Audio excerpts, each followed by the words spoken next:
और एक बार बाइबल का अध्ययन के लिए इस प्रकार इकट्ठा होने के लिए प्रभु ने हमें मदद किया। जैसा आपको मैसेज मिला, आज का संदेश का शीर्षक है जीसस एंड हिज मदर।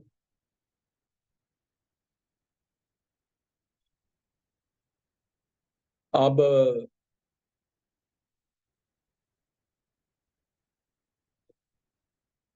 कुछ कैथोलिक लोगों को मिला है तो उन लोग हमसे पूछेंगे,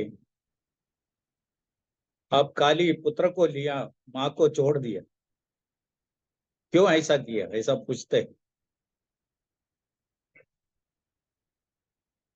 इसलिए हम शुरू करने से पहले बाइबल से कुछ कलम पढ़ेंगे। मत्ती का सुवार्ता 2 अध्याय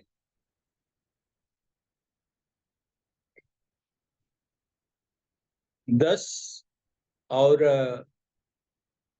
11 पढ़ेंगे। Matthew's gospel chapter 2 verse 10 and 11। उस तारे को देखकर वे अति आनंदित हुए। उन्होंने उस घर में पहुंचकर उस बालक को उसकी माता मरियम के साथ देखा और मुंह के बल गिरकर बालक को प्रणाम किया और अपना अपना थैला खोलकर उसको सोना और लोबान और गंधरस की भेंट चढ़ाई। ओके, इधर यीशु मसीह का जन्म के बाद जो विद्वान लोग दूर से आए हैं, ढूंढ के आया, और आखिरी में यीशु मसीह को जब मिला, उन लोग क्या किया? इधर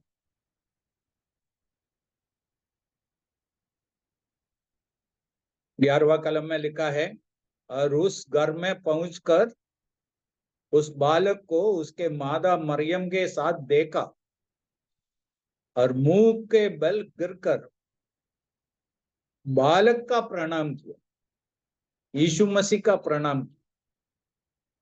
ये बाइबल का नया नियम का पहला आराधना। हम किसको आराधना कर सकते हैं ये भी इधर बताता है। और आए हुए लोग बहुत ज्ञानी लोग थे। उनको एक तारा के द्वारा ईश्वर प्रकट किया। उन लोग यीशु को ढूंढ के आया, और आराधना के लिए कौन योग्य है ये समझने का ज्ञान उसके पास था। और इधर स्पष्ट है, बालक को उसकी माता मरियम के साथ देखा और मुंह के बल गिरकर बालक का प्रणाम किया। हम मरियम को बहुत आदर करते हैं, आराधना नहीं करते। आराधना के लिए सृष्टिकर्ता ईश्वर ही योग्य है। ईश्वर के सिवाय किसी का आराधना नहीं करने का। एक व्यक्ति कितना भी बड़ा हो, उसको आराधना करने का अनुमति बाइबल हमको देता नहीं, ये समझने का। इसलिए जो शब्द मैंने बोला मैं दोबारा बोलना चाहता हूं, हम मरियम को आदर देते हैं और उसका आराधना नहीं करते। इधर विद्वान लोग आया, उन लोग काली यीशु मसीह को आराधना किया। यीशु कौन है और मरियम कौन है, ये दोनों देखना अच्छा है।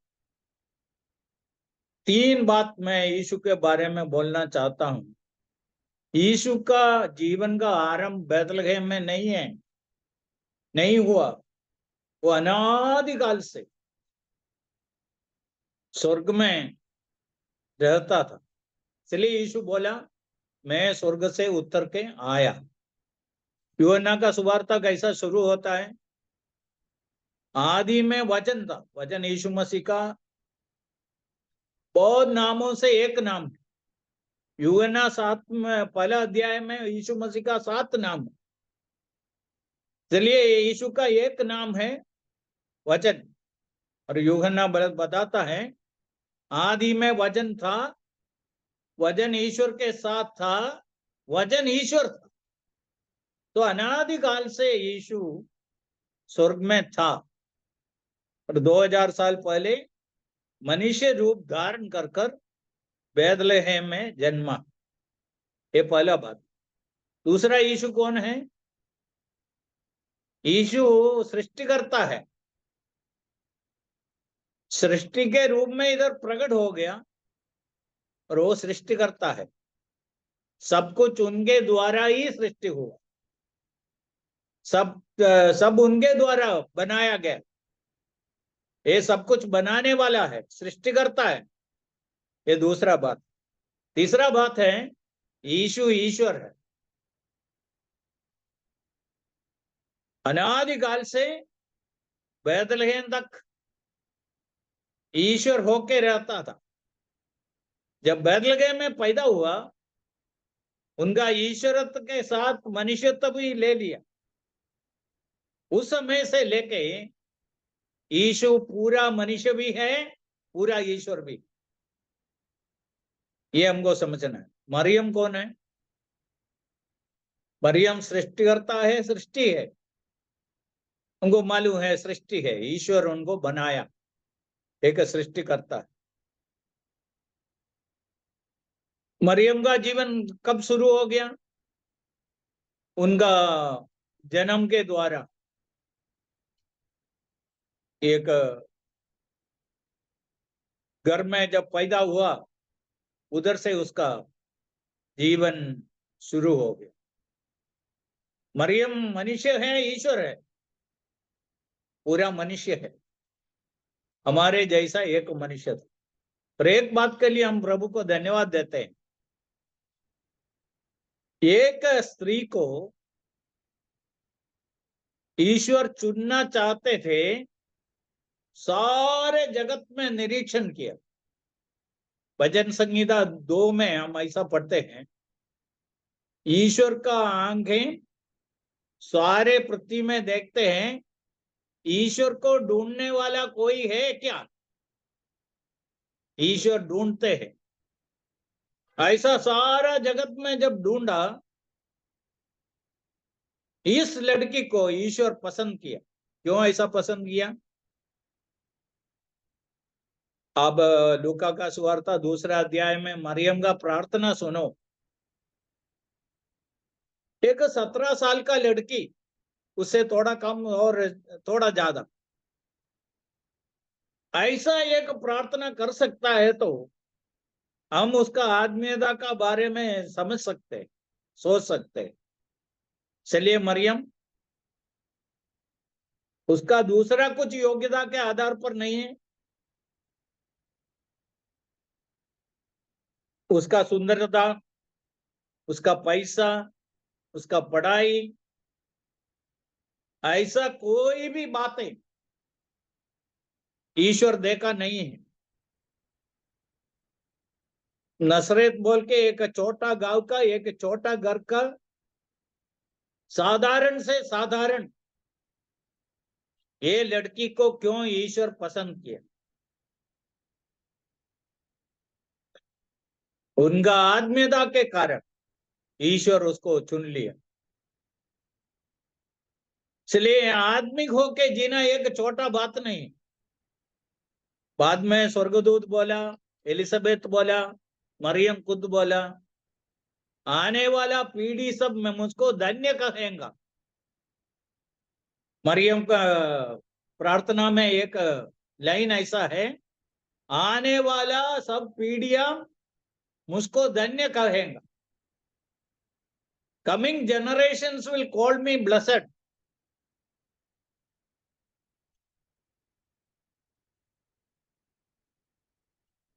तो मरियम को क्या क्या क्या मालूम था?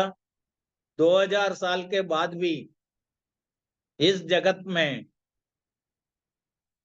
इस स्त्री के लिए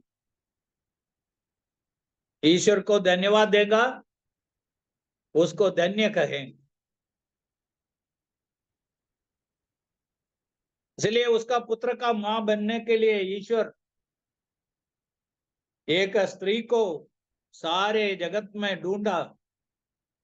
ईश्वर के दृष्टि में ये लड़की आई और उस लड़की को ईश्वर चुन लिया। इसे हम समझ सकते हैं उनका आत्मीयता। इसलिए मैं बोला आत्मीयता एक छोटा बात नहीं है। आज लोग हमारा आत्मीयता को समझे ना समझे, एक बात मैं बताना चाहता हूं, आपका आत्मीयता के आधार पर हम अनंत काल स्वर्ग में कुछ स्थान मान पाकर जीने वाला। इसलिए इधर आपका आत्मीयता का कुछ रिकॉग्निशन मिला हो ना मिला हो, आप आत्मिक होके इस दुनिया में जीने का परिणाम अनंत काल उधर प्रकट होने वाला है। ये बाइबल के आधार पर मैं बताना चाहता हूं। इसलिए कुछ लोग मुझसे पूछा, आप पुत्र को लिया, मां को छोड़ दिया। फिर उसके साथ ऐसा भी एक सवाल पूछा, मां पहले आया पुत्र पहले आया, और उसके साथ और पूछा मुर्गी पहले आया अंडा पहले आया। इतना अज्ञानता का एक सवाल है, क्योंकि यीशु कौन है समझा है तो ये सवाल कोई पूछेगा नहीं। यीशु कौन है? अनादिकाल से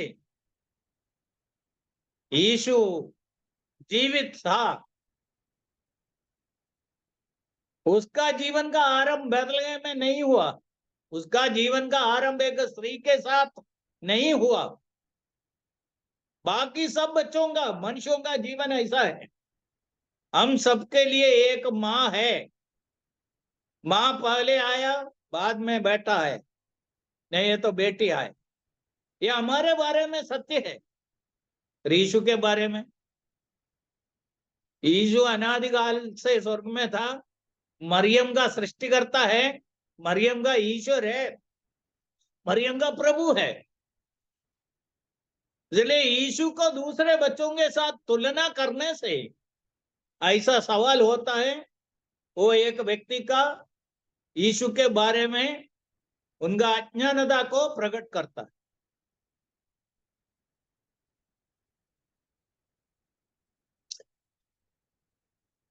ये भी हमको समझने का एक बात।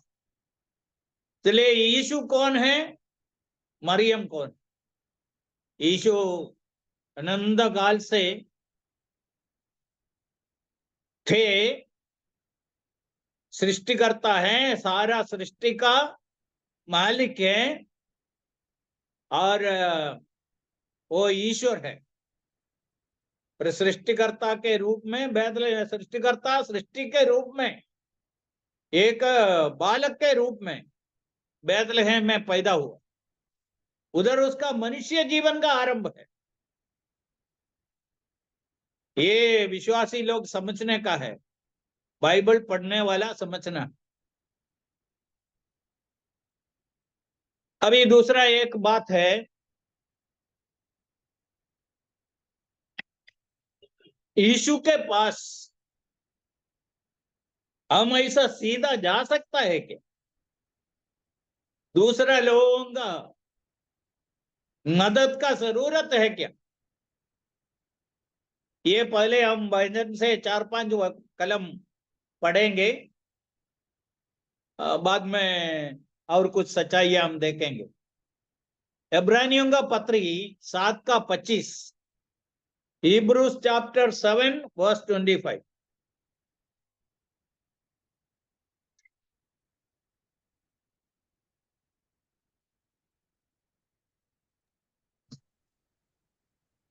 इसीलिए जो उसके द्वारा परमेश्वर के पास आते हैं वह उनका पूरा पूरा उद्धार कर सकता है, क्योंकि वह उनके लिए विनती करने को सर्वदा जीवित है। ओके, यीशु हमारे लिए विनती करने के लिए सर्वदा जीवित है। चलिए हमारा पूरा पूरा उद्धार करेंगे। उसके पास उनके द्वारा जो कोई ईश्वर के पास आता है, उनके लिए मध्यस्थता करने के लिए यीशु मसीह सर्वदा जीवित है। उनके द्वारा हमारा उद्धार पूरा पूरा हो जाएंगे, क्योंकि वो जीवित है। अभी 1 तिमोथी 2:5 इसके साथ जुड़ा हुआ एक कलम है। 1 तिमोथी चैप्टर 2:5।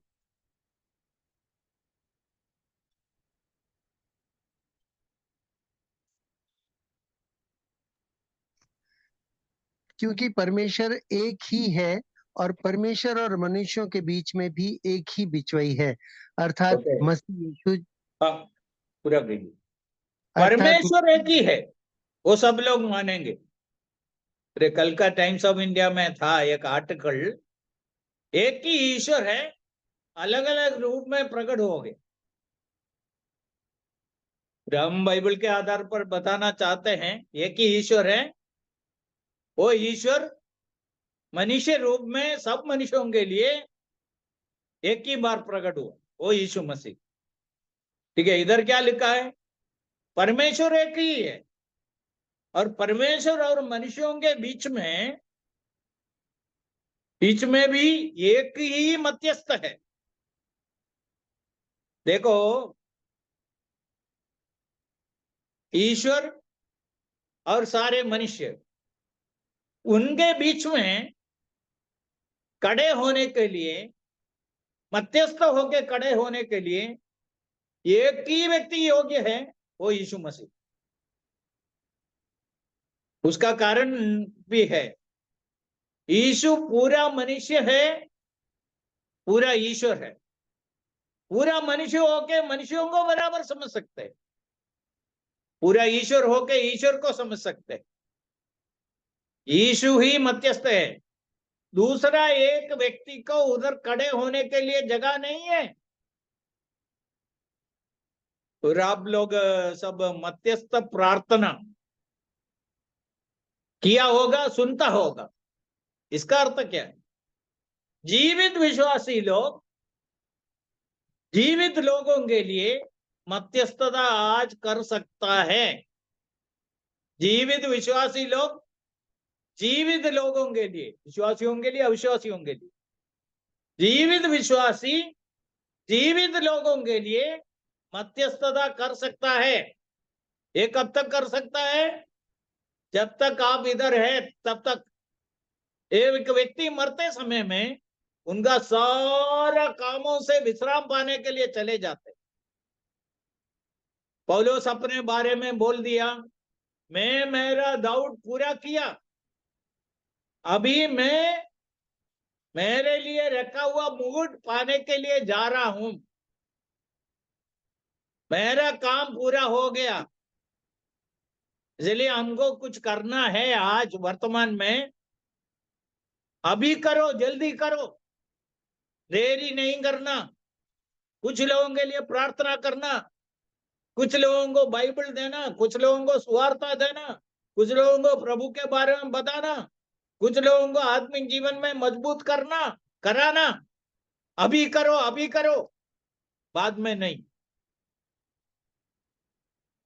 इसलिए एक ही मध्यस्थ है, मध्यस्थ प्रार्थना हम करते हैं। इधर ईश्वर और मनुष्य के बीच में एक ही मध्यस्थ, दूसरा मध्यस्थ नहीं। तीसरा कलम देख लीजिए, मत्ती का सुवार्ता 11:28, मैथ्यूज गॉस्पेल चैप्टर 11:28।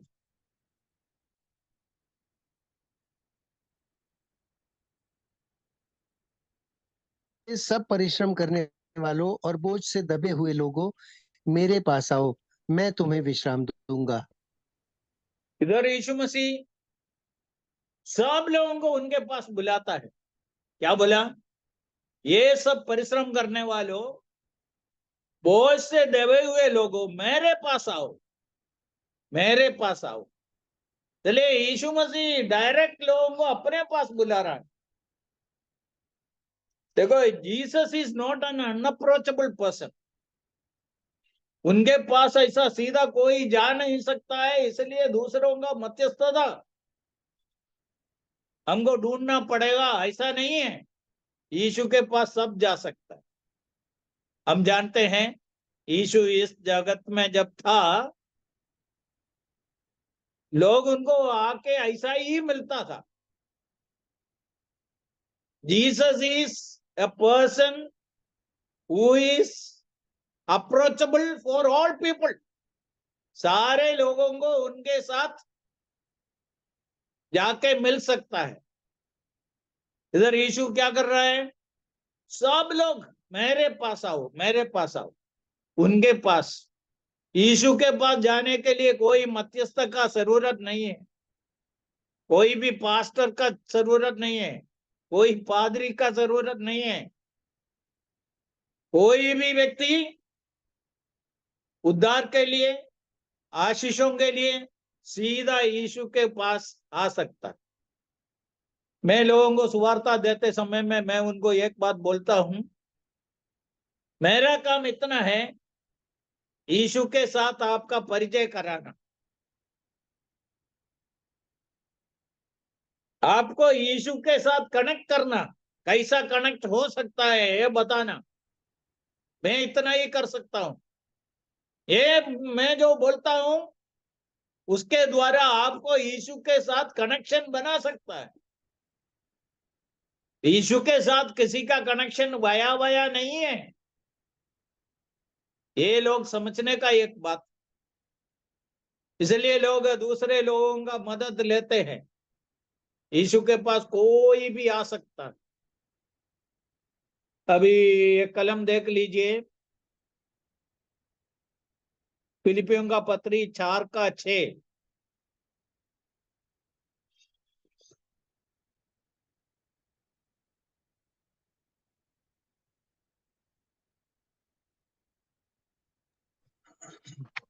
किसी भी बात की चिंता मत करो, परंतु हर एक बात में तुम्हारे निवेदन, प्रार्थना और विनती के द्वारा धन्यवाद के साथ परमेश्वर के सम्मुख उपस्थित किए जाएं। परमेश्वर के सन्मुख उपस्थित करो। तुम्हारा प्रार्थना, धन्यवाद और स्तुति के साथ ईश्वर के पास, ईश्वर को बताओ। इसलिए हर एक विश्वासी सीधा ईश्वर के पास जाके उनको जो बोलना है, उनका जो प्रार्थना है, उसको कर सकता है, उसका अनुमति है।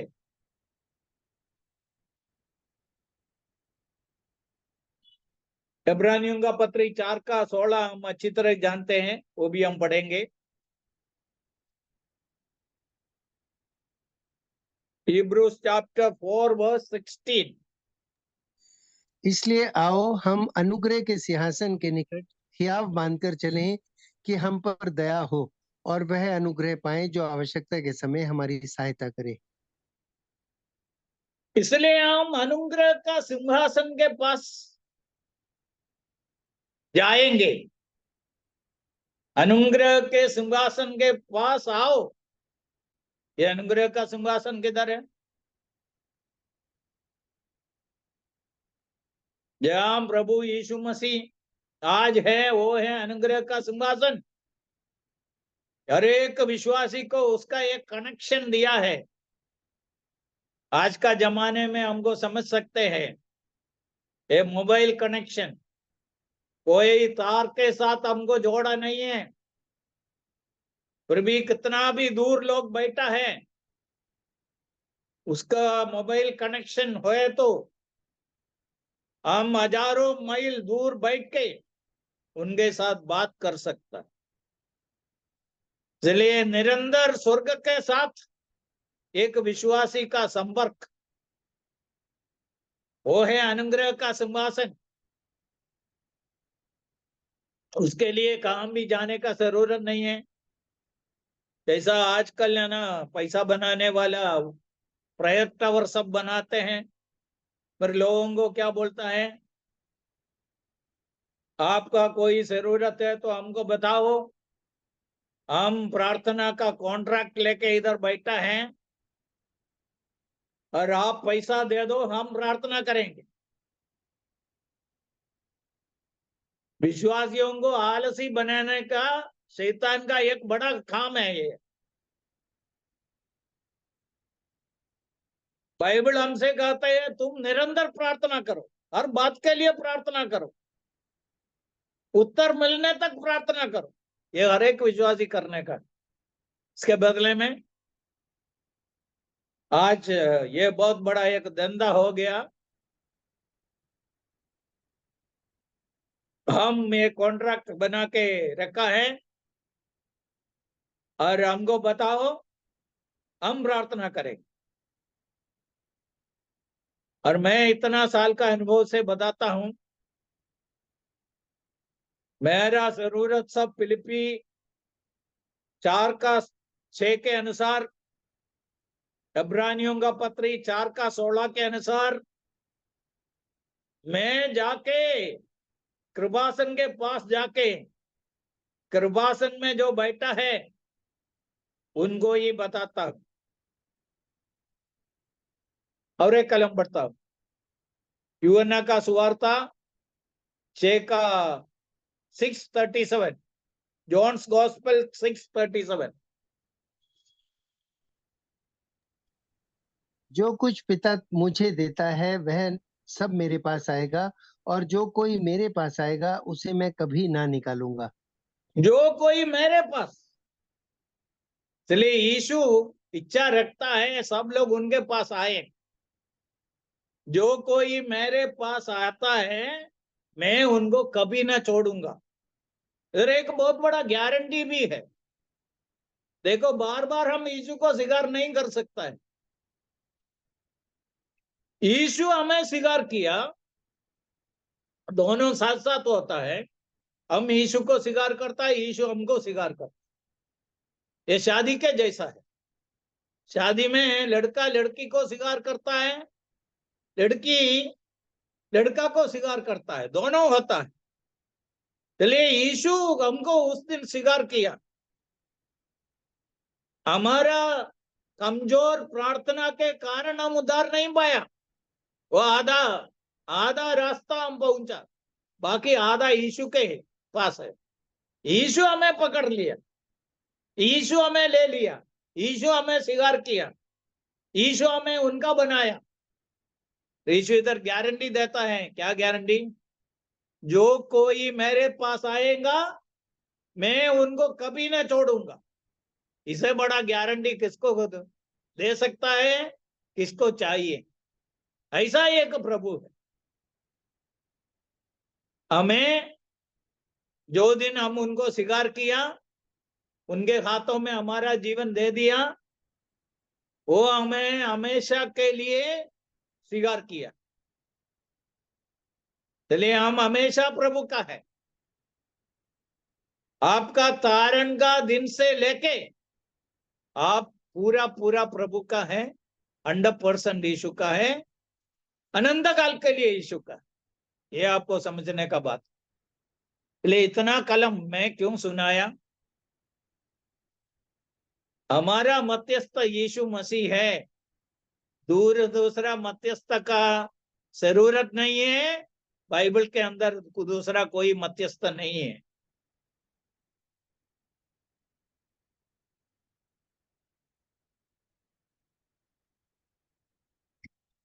अभी हम जब यीशु इधर था, मरियम भी इधर थी, उस समय क्या क्या हुआ उसके बारे में थोड़ा देखेंगे। मरियम के बारे में नया नियम में हम 8 जगह में पढ़ते हैं, 8 बार पढ़ते हैं। 8 जगह में उनको हम देख सकते हैं। पहला है नसरत। आप बाइबल का थोड़ा जानकारी वाला है, इसलिए मैं सब कुछ सुनाना नहीं चाहता हूं। पहले नसरत में स्वर्गदूत उसको प्रकट हो गया और उसको बोला, ईश्वर तुमको पसंद कर दिया, तुम्हारे द्वारा एक बच्चा का जन्म होगा, उसका नाम यीशु रखना। वो सर्वशक्तिमान ईश्वर का पुत्र है, वो एक जगत में राज्य करने वाला है। ये सब मरियम को बताया। मरियम को यह सब विश्वास करना कठिन था, क्योंकि वो एक साधारण स्त्री थी। मरियम आखिरी में स्वर्गदूत को पूछा, ये कैसा होगा? और स्वर्गदूत ने उसको जवाब दिया, ईश्वर के लिए कोई भी बातें असंभव नहीं है। कन्या से कैसा एक बच्चा पैदा होगा, आज भी लोग पूछते हैं। उससे बहुत बड़ा समस्या बाइबल में है। आदमी भी नहीं था, औरत भी नहीं था, आदम कैसा पैदा हो गया? आदम कैसा दुनिया में आया? ये कैसा विश्वास करेंगे? यदि वो विश्वास करने के लिए तैयार नहीं है, तो मनुष्य आखिरी में बंदर से आया। बंदर से मनुष्य हो सकता है क्या? वो बहुत बड़ा समस्या है। इसलिए बाइबल कहते हैं, पहला मनुष्य को ईश्वर डायरेक्ट बनाया। कम से कम यीशु का जन्म के लिए एक स्त्री थी, 50% समस्या दूर हो गया। इसलिए हमको समझना है, ईश्वर के लिए कोई भी बातें अशक्य नहीं है। ईश्वर सब कुछ कर सकते हैं। शून्य से सब कुछ बनाया, और इसमें क्या प्लानिंग है, क्या ऑर्डर बना के रखा है। मनुष्य कितना अद्भुत प्राणी है। हमारा शरीर का एक एक अंग और उसका काम यदि बराबर नहीं हुआ, तो क्या क्या तकलीफ होगा। इसलिए ईश्वर ये सब कैसा बना के रखा, इसके पीछे सर्वज्ञान हम देख सकते हैं। पूरा सृष्टि में देख सकते हैं। सिर्फ एक बच्चा को ले लो, 9 महीने के अंदर उसमें क्या परिणाम हुआ। इसलिए मरियम को प्रकट हुआ, स्वर्गदूत प्रकट होके ये सब बताया। इसलिए कुछ बातें उनको अंगीकार करने के लिए कठिन था। क्यों? वो एक स्त्री थी। इसलिए उसने सवाल पूछा, ये सब कैसा होगा? फिर स्वर्गदूत बोल के दिया है। ये पहला घटना है। मरियम को पहली बार हम बाइबल में देखते हैं। उसी अध्याय में, लूका का सुवार्ता 2 अध्याय में, पहला अध्याय में मरियम एलिजाबेथ को मिलने के लिए जाती है। और उधर पहुंचते समय में एलिजाबेथ उनके बारे में क्या बताया? लूका का सुवार्ता पहला अध्याय,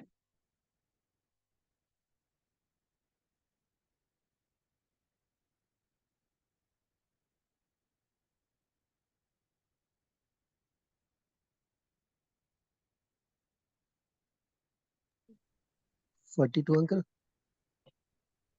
38। हाँ, नहीं नहीं नहीं, 40।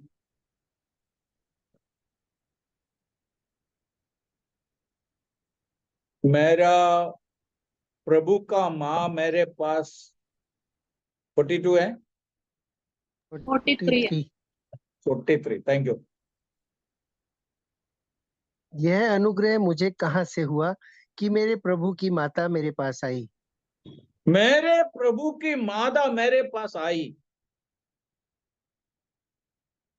एलिजाबेथ, मरियम जाके पूरा बोला नहीं है, कुछ बोला नहीं है।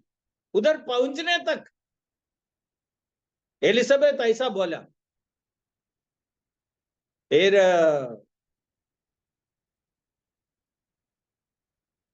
मरियम को ये बात ईश्वर से हुआ है, ये पक्का करने का ये एक घटना है। ये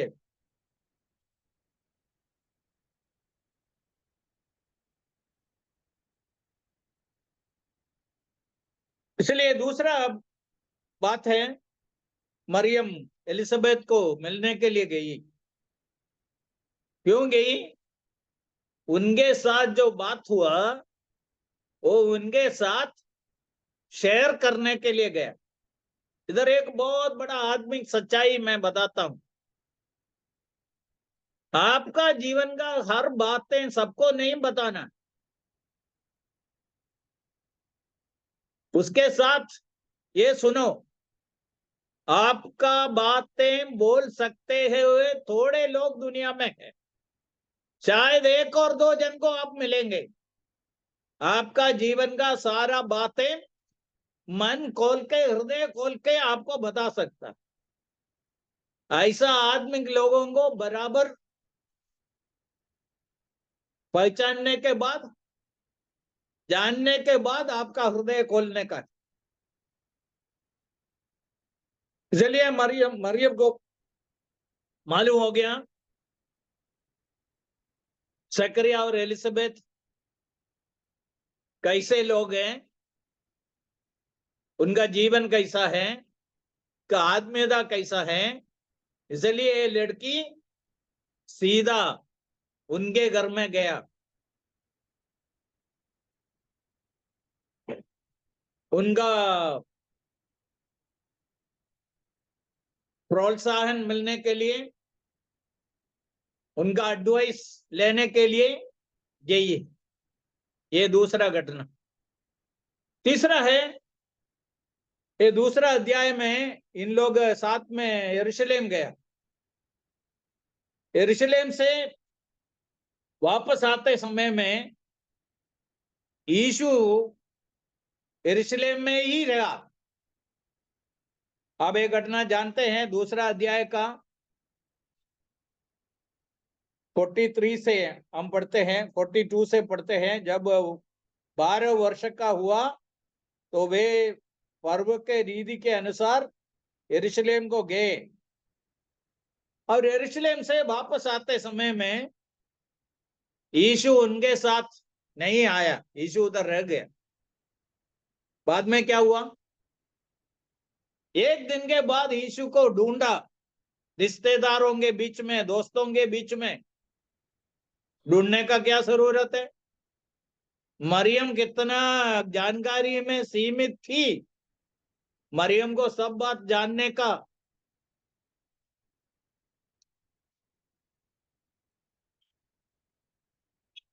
शक्ति नहीं था। वो एक साधारण स्त्री थी, एक साधारण माँ के जैसा ऐसा गलत सोच के यरूशलेम छोड़ के आया। बच्चों के बीच में, दूसरे रिश्तेदारों के बीच में यीशु होगा सोच के। जब नहीं मिला, ढूंढना शुरू किया। पहला बात, उनको एक दिन के बाद मालूम हुआ यीशु उनके साथ नहीं है। दूसरा बात, तुरंत उनको सब जगह में ढूंढा, सबको पूछा। यदि सर्वज्ञानी है तो पूछने का क्या जरूरत है? फिर सीधा यरूशलेम तक ढूंढ के जाना पड़ा। रास्ते में भी मिलते हुए लोगों को पूछा होगा, हमारा बच्चा रह गया, कहां देखा है कि ऐसा एक बच्चा को अकेला? ये सब बता रहा है मरियम कितना जानकारी में सीमित थी। वो एक साधारण स्त्री थी। साधारण स्त्री को असाधारण काम करने के लिए ईश्वर चुना। साधारण स्त्री का भक्ति और आत्मीयता ईश्वर के दृष्टि में एक बहुमूल्य बात बन गया। पर भी साधारण व्यक्ति साधारण ही है। मानव इतिहास में ऐसा कुछ असाधारण, साधारण व्यक्ति से असाधारण काम प्रभु किया है। बिली ग्राहम, डीएल मोडी,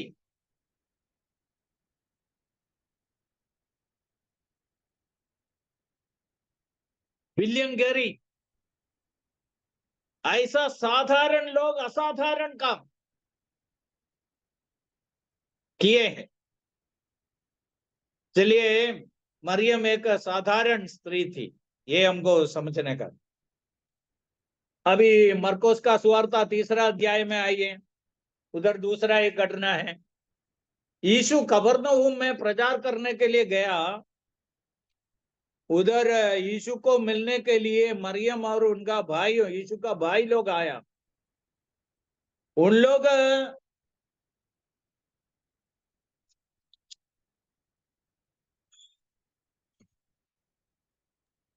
31। 31 पढ़िए। तब उसकी माता और उसके भाई आए और बाहर खड़े होकर उसे बुलवा भेजा। हाँ, पढ़िए पढ़िए। भीड़ उसके आसपास बैठी थी और उन्होंने उससे कहा, देख तेरी माता और तेरे भाई बाहर तुझे ढूंढते हैं। उसने उन्हें उत्तर दिया, मेरी माता और मेरे भाई कौन हैं? और उन पर जो उसके आसपास बैठे थे दृष्टि करके कहा, देखो मेरी माता और मेरे भाई ये हैं। क्योंकि जो कोई परमेश्वर की इच्छा पर चले वही मेरा भाई और बहन और माता है। ओके, इधर यीशु मसीह को मिलने के लिए मरियम और उनका यीशु का भाई लोग आया। कुछ लोग बोलना चाहते हैं उनका कजिन से है ये। उसे ये क्या बताना चाहते हैं मुझको मालूम नहीं है। तो बाइबल में लिखा है उनका भाई हूं। और उन लोग जब पत्रियां लिखते समय में यीशु मसीह का भाई होके ही यरूशलेम मंडली का बड़ा एल्डर था याकूब, उनका एक भाई। पुनरुत्थान के बाद यीशु मसीह याकूब को प्रकट हुआ, उसके द्वारा पूरा भाई लोग विश्वास में आया। तब तक विश्वास में नहीं था। यीशु का पुनरुत्थान तक उनको समझना था मन में, ये सच में मसीहा है क्या? हमारे साथ खाता है, सोता है, बैठता है, काम करता है, हमारे जैसा ही है, ये कैसा मसीहा हो सकता है? पर पुनरुत्थान उनका आंखों को खोल दिया। यीशु का पुनरुत्थान के बाद उन लोग विश्वास किया, पुनरुत्थान तक विश्वास नहीं किया था। इन लोग उनको मिलने के लिए आया और दूसरे का मध्यस्थता लेके यीशु के पास आना चाहता था। यीशु को कोई जाके बोला, तुम्हारा माँ और तुम्हारा भाई लोग बाहर तुमको ढूंढता है। यीशु का जवाब इधर क्या था? देखो मेरा निकट संबंध और संबंधी कौन है? मेरा स्वर्गीय पिता का इच्छा जो पूरा करता है वो मेरा माँ और मेरा भाई है। तो आपको यीशु मसीह का एकदम निकट रहना, क्लोज होना है। क्या करना है? उनका इच्छा को पूरा करना है, उनका वचन के अनुसार जीना है। वचन के अनुसार जीना एक छोटा बात नहीं है, उनका इच्छा पूरा करना छोटा बात नहीं है। आप यीशु के पास एकदम निकट हो जाएंगे। You become very close to Jesus. इसलिए यीशु बोलना चाहते हैं, दुनिया में माँ बेटा का संबंध, भाई भाई का संबंध बहुत बड़ा रिश्ता है। तुम्हारा रिश्ता उसके समान है। यदि तुम मेरा इच्छा के अनुसार चलता है, मेरा वचन को पालन करता है, तुम मेरा माँ के जैसा है, मेरा भाइयों के जैसा है, और मैं तुम्हारा भाई हूं। इसलिए इधर मरियम दूसरे लोगों का मदद लेना चाहते थे। ओके, आगे हम बढ़ेंगे और हम अभी यूहन्ना 2 में आएंगे। काना में यीशु पानी को दाखरस बनाया, पानी को दाखरस बनाया।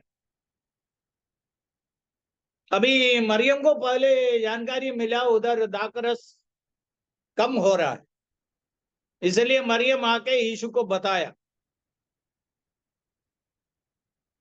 यदि यीशु ने किया हुआ 35 चमत्कारों में, दूसरे 35 चमत्कारों में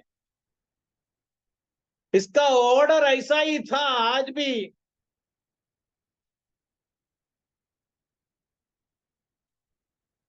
होना है ऐसा बोल सकता है। अभी देखो, जब मरियम उधर थी, यीशु इस जगत में सेवा करता था, उस समय क्या हुआ? दूसरे चमत्कार करते समय में लोगों के साथ यीशु डायरेक्ट, मरियम का कोई मध्यस्थता कहां भी नहीं। ये एक ही घटना में मरियम का मध्यस्थता था। फिर ये बात को लेके एक बहुत बड़ा उपदेश स्थापना किया। क्या बोलते हैं? आप मरियम का मध्यस्थता लेके मरियम को जाके बोलना है, मरियम आपके लिए मध्यस्थता करें। और दुर्भाग्य बात और सुनना पड़ता है, यीशु से बहुत प्रार्थना किया, मिला नहीं, और मरियम से प्रार्थना किया, मिल गया। ये बाइबल का नहीं है, ये बाइबल का सत्य नहीं है, ये बाइबल के विरुद्ध है। आपको यीशु के पास कहां से भी कभी भी जा सकता है। आप एक विश्वासी है तो कोई किसी का मध्यस्थता का जरूरत नहीं है। आपका सारा जरूरत आपको प्रभु को जाके बोल सकता है।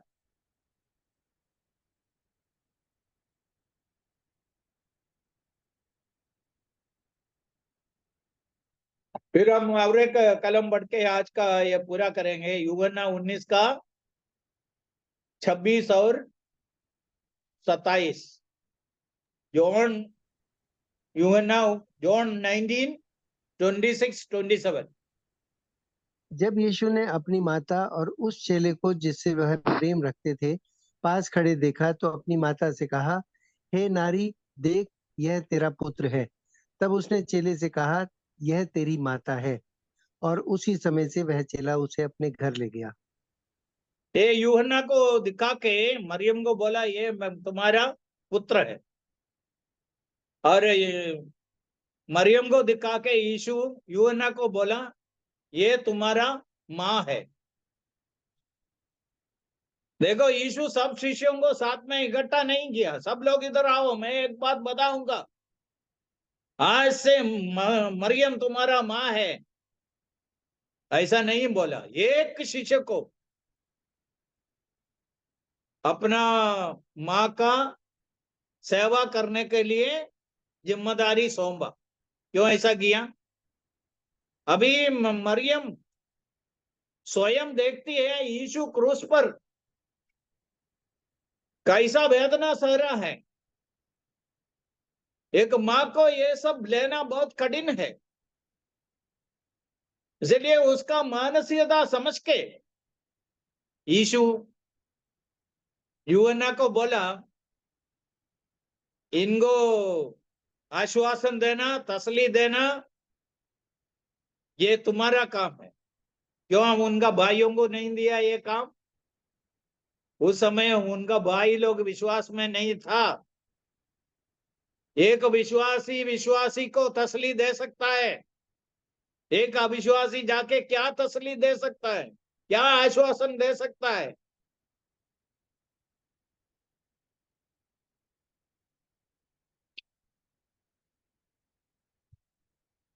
इसलिए इधर हम मरियम को देखते हैं। मरियम को यूहन्ना अपने घर में लेके गया, क्योंकि यीशु को मालूम था यूहन्ना ही उनको वो तसल्ली का बातें, आश्वासन का बातें बोल के दे सकते हैं। आखिरी में हम प्रेरितों का काम पहला अध्याय में आखिरी बार मरियम को मिलता है, 13 और 14, 1 का 13 और 14। जब वे वहां पहुंचे तो उस अटारी पर गए जहां पतरस और यूहन्ना और याकूब और अंद्रियास और फिलिपुस और थोमा और बरतुलमै और मत्ती और हलफई का पुत्र याकूब और शमौन जेलोतेस और याकूब का पुत्र यहूदा रहते थे। ये सब कई स्त्रियों और यीशु की माता मरियम और उसके भाइयों के साथ एक चित्त होकर प्रार्थना में लगे रहे। ओके, इधर यीशु का भाई लोग सब आ गया, और मरियम दूसरे स्त्रियों के साथ बैठ के प्रार्थना करती थी। ऐसा नहीं हुआ मरियम से सब लोग प्रार्थना करते थे, ऐसा नहीं था। उधर कुछ मध्यस्थता नहीं है। बाकी शिष्यों के साथ ये भी प्रार्थना करती थी, बाकी स्त्रियों के साथ, अपना बेटों के साथ प्रार्थना करती थी। इसलिए समझना है, यीशु ही हमारा उद्धार करता है। हमें पूरा पूरा यीशु बचाने वाला है। यीशु हमारा मध्यस्थ है। एक ही मध्यस्थ है विश्वासियों के लिए, वो यीशु मसीह है, दूसरा मध्यस्थ नहीं है। और मरियम, हम बोल सकते हैं दुनिया देखा हुआ सबसे धन्य स्त्री है। हम उसके लिए ईश्वर को धन्यवाद देते हैं और मरियम का हम आदर करते हैं। ईश्वर के दृष्टि में उनका आत्मीयता, उनका भक्ति कैसा प्रकट हो गया, उसका परिणाम क्या हो गया। चलिए हम मरियम को आदर देते हैं। यीशु मसीह ही आराधना के लिए योग्य है।